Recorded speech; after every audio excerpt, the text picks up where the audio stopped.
The last lap pass. It's given us some of the most exciting finishes in Daytona 500 history. 13 times we've seen drivers grab victory at the last moment, thrilling fans and adding to their legacy. But what about the other guy? The driver who led the race with one lap to go but didn't take the win. Today I'm looking back at the men on the wrong side of the last lap pass. A list that includes legends, champions, some who never won the Daytona 500. 12 drivers know what it's like. Yes, 13 last lap passes, 12 drivers, one of them experienced this twice. Hey guys, I'm Will. Very interesting topic to research here. It's so wild to see just how many ways this race has found a way to just rip your heart out. I don't know which one of these is the most brutal. They're all pretty devastating, but please be sure to let me know what you think down in the comments. We're going to take a look at these in chronological order, starting all the way back in 1969. Charlie Glotzbach has the lead coming to the white flag with Leroy Yarborough trailing in the white car. But to understand how we got here, we need to wind it back to a little more than 20 to go. Glotzbach had been battling Yarborough for a while, and he finally clears him here. And look, Yarborough almost loses it in turn 4. Seems like he has a tire problem. So he comes down pit road, and this is not the kind of stop you want with less than 20 laps to go in the Daytona 500. This stop takes about 25 seconds. Compare that to Glotzbach making his final stop. His crew is close to 8 seconds faster, and that leads to a massive advantage. There's Glotzbach, and all the way back there is Yarborough with not many laps left. You would think Glotzbach has this wrapped up, but guys, this is not modern day NASCAR. You can run someone down. Yarborough's out there like that guy at the Braves games. You can have a big head start, sure, but it doesn't matter. I am running you down. And look at this. He's closing in by more than a half second per lap. And so that brings us back to the white flag. Two men looking for their first Daytona 500 win. Glotzbach has the lead, but he's been watching that white car get bigger and bigger. And here goes Yarborough on the backstretch. They split a lap car. That's a bold move, but Yarborough really wanted it. Glotzbach never won the Daytona 500. His next two attempts resulted in a 4th and a 2nd, but he never got this close again. Let's go in 1976. It's Richard Petty leading David Pearson at the white flag. To this day, that's number 1 and number 2 on the all-time win list right there. But these two have definitely had different experiences with this race. At this point, Richard Petty has won 5 Daytona 500s. No one else has won it more than once. There have only been 17 runnings of the race, and he's won like a third of them. Then there's David Pearson, 0 for 14 in the Daytona 500. But I bet none of those losses hurt more than 1975, just 1 year earlier. He's led the most laps, and he has a big lead with less than 3 laps to go. But then he spins out while trying to navigate lap traffic, and he has to watch the wind slip away. So we come back to 1976, and it's Richard Petty looking to add to his ridiculous stats in this race. But behind him, he has a hungry 3-time champion with 80-plus wins, but 0 in this race. And Pearson makes his move with the slingshot on the backstretch. It's over, right? No, he catches a lap car at the wrong time. And this is Richard bleeping Petty you're talking about. Petty takes the lead back coming out of turn 4. There's a little contact, and they're both losing control. Now at this point, it looks like Petty's in better shape to win, and he might do it spinning. He's going to win the race. He's going to win it spinning, as he, I believe, will take the checkered flag. No, he did not make it. No, the car stops just a few feet short of the finish line. How painful is this? He's staring right at it, but he can't get the car started. And here comes Pearson going as fast as you would in a school zone, taking the win. One of the most incredible finishes you'll ever see. That was David Pearson's first and only Daytona 500 win. Richard Petty, I mean, he's already won 5, and he's not done either. As a matter of fact, now we're going to 1979. Donnie Allison leads Cale Yarborough, and these two are at least a mile ahead of third place. Let me tell you something about Donnie Allison. He's had terrible luck in this race. In the 9 Daytona 500s he's run, he's had 6 DNFs and 0 lead lap finishes. But now he has the lead on the last lap. Two-time 500 winner Cale Yarborough has been stalking him for more than 20 laps, waiting for the white flag. And now, I'm going to let Ken Squire tell you what happens next. Donnie Allison throws the block. Cale hits him. He slides. Donnie Allison slides. They hit again. They drive in the turn. They're hitting the wall. They're head on the wall. Yeah, neither one of them is winning today. They're going to sit in the grass and watch Richard Petty go by and win his 6th Daytona 500. Everyone losing their minds. 6th career, and there's a fight between Cale Yarborough and Donnie Allison. The tempers overflowing. They're angry. They know they have lost. Not to add salt in the wound, but Allison didn't finish the race, so add another DNF. He ran the 500 only 3 more times. No lead lap finishes, so it's wild but true. Donnie Allison led the Daytona 500 on the last lap, but he never finished the race on the lead lap. We're going to 1983. Buddy Baker leads Cale Yarborough at the white flag. Baker has won this race already. He won the fastest Daytona 500 in history back in 1980. Meanwhile, here's Yarborough in second on the last lap again. I wonder what's going to happen here. Same place, same move. This time Baker gives him room. His hopes of winning are pretty much over, and Yarborough goes on to his 3rd Daytona 500 victory. Baker would run 7 more Daytona 500s after that, but 1980 would remain his only win in the Great American Race. We continue on 1 year later, 1984, Darrell Waltrip in the lead, and hey look, Cale Yarborough runs 2nd. Hey, I've seen this one. This is a classic. I apologize for using the same meme in back-to-back videos. Before we watch this last lap, I think I need to give some backstory on Darrell Waltrip. He joined Junior Johnson's team 3 years ago. What has he done since then? Well, he's only won 30 races and 2 championships. Since joining Johnson's team, Waltrip has been dominant, but Daytona has been elusive.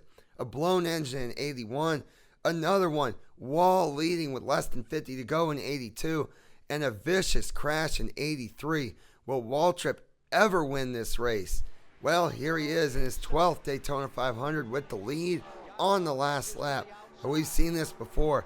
Cale Yarborough just waiting for the right moment, and again he tries the slingshot down the backstretch, and for a 2nd year in a row, that's how he makes the pass to win the 500.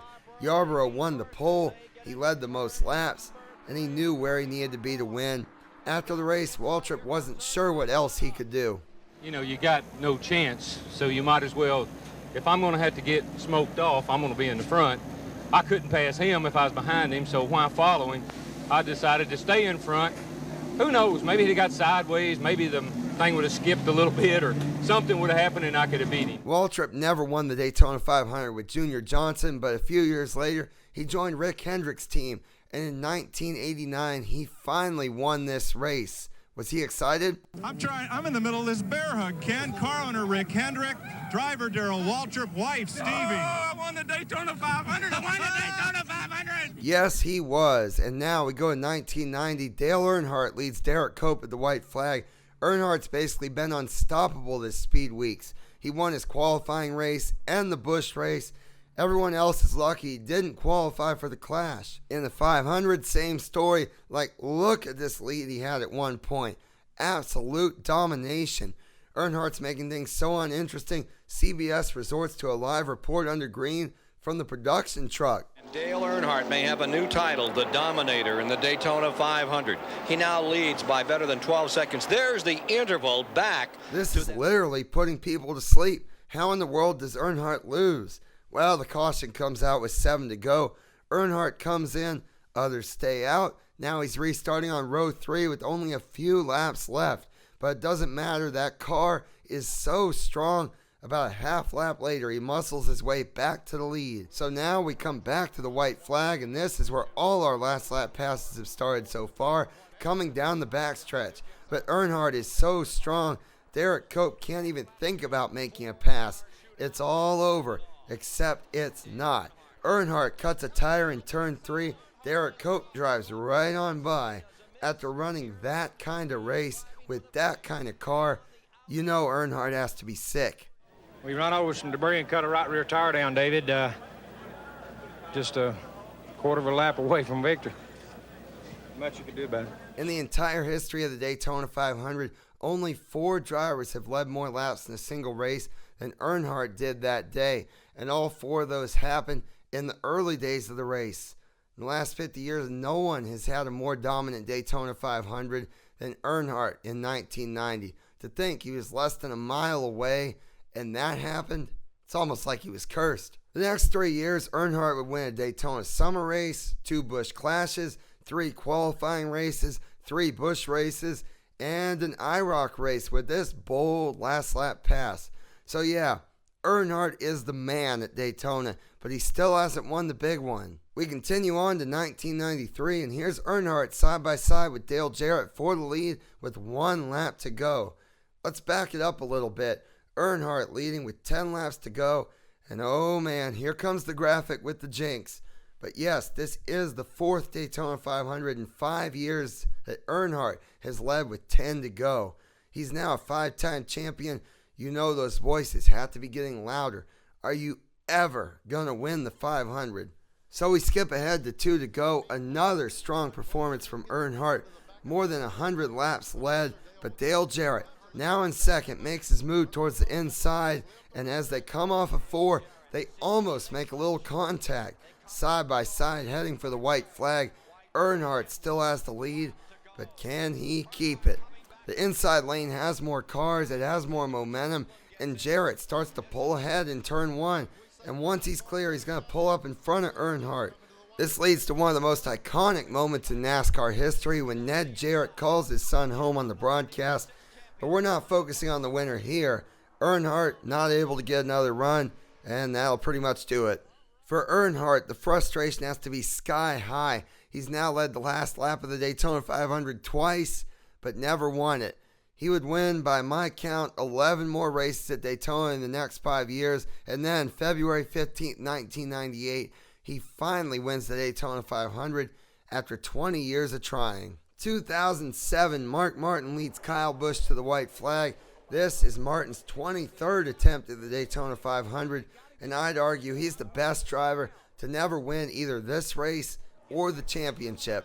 After 19 years with Roush Racing, Martin is now in his first race running part-time with Ginn Racing, and he has the lead of the Daytona 500 heading down the backstretch. Second place Busch trying to make a move. He goes up to block Kevin Harvick, who has a big run, and now Martin has lost some momentum. Kevin Harvick comes storming by on the outside, and now we're side by side for the lead in the final set of turns. As they come off of 4, they wreck behind the leaders. NASCAR doesn't throw the caution, and now it's Harvick versus Martin. Big crash, here they come, checkered flag, Harvick! Martin loses by this much in one of NASCAR's most iconic finishes. Awesome finish, but I gotta point this out. By this point, NASCAR doesn't race to the line under caution anymore. If they throw the yellow, the field is frozen. Is that a caution? If they call it there, Martin is the winner. On any other lap of the race, I think that's a caution. But okay, it's the last lap. That makes it different, right? Well, I don't know. Let's look at the precedent set from 2006. Here's the most recent superspeedway race at Talladega. Okay, we have the leaders crashing. They're not close to the racing surface. Basically, the entire field passes by harmlessly, and the caution comes out now. Well, that's Talladega, but maybe it's different for the 500. Let's look at the 2006 Daytona 500. Close to the finish, and the caution comes out. Well, where's the crash? Oh, here we go. One car spins out behind the leaders, so that's a caution. But this multi-car crash in the same race 1 year later is not. I really thought they were going to throw the caution. I was still ahead, and they were wrecking behind, and if they would have just thrown the yellow, it was in our fingers, but they waited and they waited and they waited, and I didn't have any pusher at the end, and he was in the, in the preferred spot for second back forward. By the way, right there, Mark Martin became the first driver in history to lead the 500th mile of the Daytona 500, but not win the race. Yes, this was the first time a green-white checkered finish changed the outcome of the race. Martin would try it 6 more times, but he never won the Daytona 500. 1 to go. 2008, Tony Stewart leads Ryan Newman to the white flag. Time for a history lesson on Tony Stewart. This is only his 10th try at the Daytona 500, but look at the success he's had at this speedway in 10 years. a Budweiser shootout win, and another one, and an IROC win, and a qualifying race win, and a Busch Series win, and a summer race win, and another Busch win, and another IROC win, and another summer race win, and another shootout win, and another qualifying race win, and another nationwide series win. He's good at Daytona, but he hasn't won the 500. But it's not like he's been bad. 2004, he leads the most laps, but loses the lead with 19 to go when Dale Jr. makes a pass by himself. 2005, he leads the most laps again. This time he loses the lead with just 4 laps to go. In 2007, he has one of the best cars again, but crashes while leading with less than 50 to go. He's been up front, but he hasn't closed the deal yet. So here we are in 2008, and Stewart takes the lead on a restart with 3 laps to go. This is Tony Stewart's 10th Daytona 500, and already people are lining up saying, are you ever going to win it? So we come back to the last lap. Stewart has the lead down the backstretch. He decides to go down in front of his teammate Kyle Busch, clearing the way for the 2 Penske cars on the outside to get a huge run and blow by him. And that will pretty much do it. Stewart had the lead with about a mile to go, but he comes up short again. I mean, I don't think too many people will go take the white flag and like finish in third, but proud of our guys. I mean, we tried to win the Daytona 500, so that's all I can say. Stewart would win a couple more summer races, another qualifying race, and a lot more nationwide series races at Daytona after this, but he never won the 500. As a matter of fact, he never had another top 5 in the Great American Race after this. There are only 10 drivers in history with 3 or more Cup Series championships. All of them have won at least one Daytona 500, except one. Tony Stewart is the one exception. On to 2016, and it's Matt Kenseth leading a group of Toyotas to the white flag. Kenseth is already a 2-time Daytona 500 winner, looking to join elite company with a 3rd win. He's been in control for the final 100 miles of the race, but here comes Denny Hamlin with a big run on the outside. Kenseth goes up to block it, but that leaves a hole for Hamlin to fill, and Kenseth nearly crashes trying to come back down. Now we get another all-time classic finish with Hamlin beating Martin Truex Jr. in the closest finish in Daytona 500 history. Truex is another story. Here's another champion who's never won this race, and he came that close. But our focus is on the guy who led at the white flag. Kenseth finishes 14th. They don't get much more crushing than that. That was definitely the position I wanted to be in. All 3 of my teammates are awesome today, and our adopted teammate Martin. So, I saw Denny hit the run. I really felt like he was going fast enough. He was going to go around me if I didn't block him.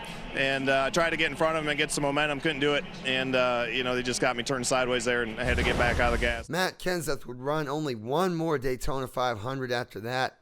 He finished last in that race. And that's actually where we're going next. 2017. And it's Kyle Larson leading Kurt Busch. But let's back it up a little bit. We had 4 different leaders in the final 3 laps. Notice Larson is in 3rd with 3 to go. Chase Elliott runs out of gas, moved Truex to the lead.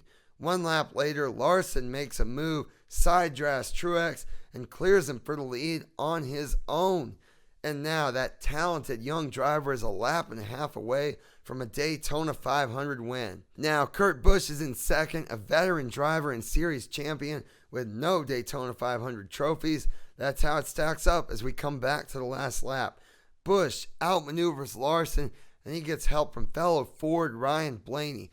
Busch goes on to win his first Daytona 500, while Larson has lost all his help, and he ends up 12th. Seems like they wait till the last lap to make some moves, and I didn't want to wait that long, so I got going and got to the lead there. So disappointed, but really honestly didn't ever think I'd have a shot to win this race, at least not for another handful of years. Here we are more than a handful of years later, and Larson is still looking for his first Daytona 500 win. Here's a guy who's won a championship, the 600, the Southern 500, the Brickyard 400. Seems like he's won all there is to win, but not the Daytona 500. I consider 2017 to be the end of an era. Why? Well, in the 7 races since then, a few things have been true. For one, no champion has won this race since. The other thing, every one of those Daytona 500s has ended either in overtime finish or with a crash on the last lap, sometimes both. And this next example, we're going to 2018 where we're going to see all of the above. It's Aric Almirola leading Denny Hamlin and Austin Dillon to the white flag. At this point, Almirola only has one Cup Series win. Came right here at Daytona in a rain-shortened race a few years earlier. But now he has a big upgrade in equipment. This is his first race with Stewart Haas Racing, and he has the lead down the backstretch on the last lap of the 500. But Austin Dillon has a big run. Almirola goes up to block it. Dillon doesn't lift, and it's bye-bye Almirola. Dillon wins the Daytona 500 like that, while Almirola ends up crashed. Oh, my heart is broken. I'm so devastated. I thought I was going to win the Daytona 500, Vince. Just disappointed. Almirola ran the Daytona 500 5 more times after that, but he never won it. We continue on to 2021. Joey Logano leads his teammate Brad Keselowski to the white flag. Logano already has won the Daytona 500, and now he's looking to pick up his second victory. He's led for the last 25 laps, but now that it's the last lap, someone's going to try something. Here, it's not much of a pass, but a crash. Big push from Michael McDowell, and the top two crash, clearing the way for McDowell to win his first Daytona 500.